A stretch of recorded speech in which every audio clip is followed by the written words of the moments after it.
Democrat apologizes for blaming Donald Trump for American plane crash.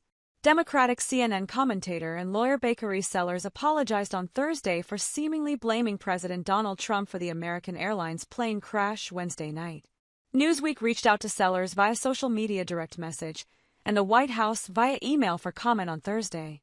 The Federal Aviation Administration, FAA, was also contacted by Newsweek, but it referred to the White House for comment.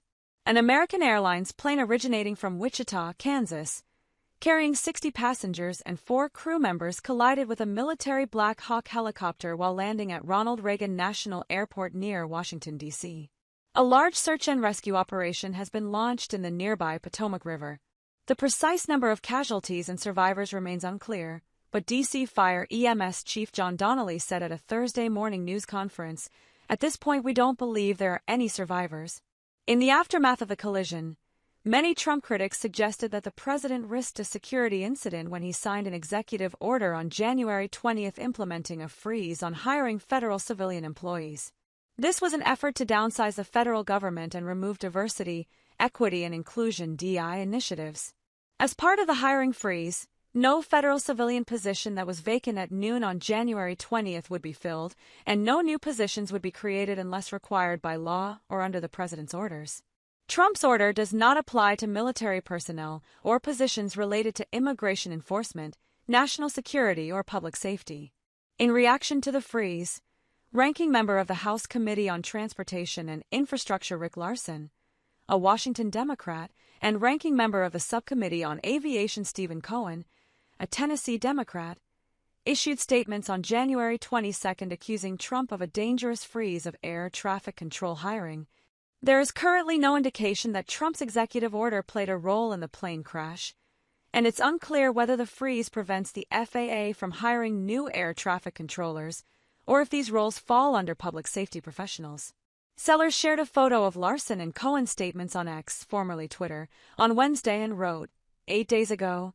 After receiving backlash for his post, Sellers deleted it. In a follow-up post from Wednesday, he wrote he removed the post because timing matters. Politics at this point does not. Ed up, I own that. I am very prayerful, but I'm also very frustrated, upset, and disturbed with where we are as a country, he said.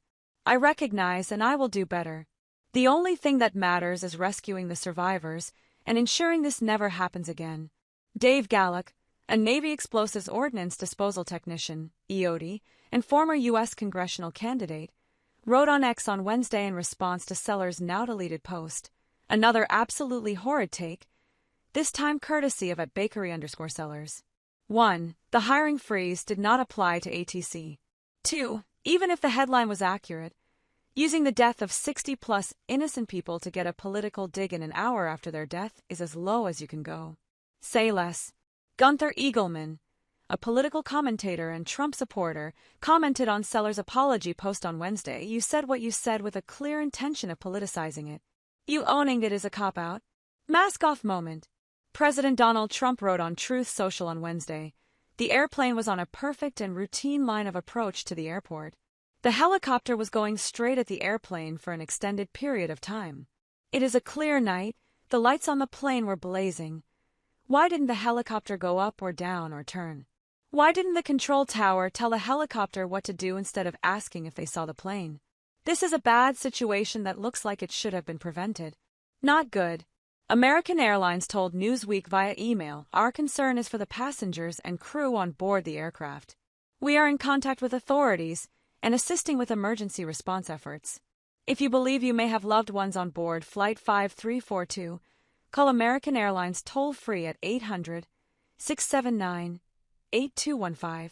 Those calling from outside the U.S. can visit news.aa.com for additional phone numbers. Family members in Canada, Puerto Rico, or the U.S. Virgin Islands can call 800-679-8215 directly. American Airlines will continue to release information as it becomes available. Please monitor news.aa.com and American's official X account American Air for the latest information.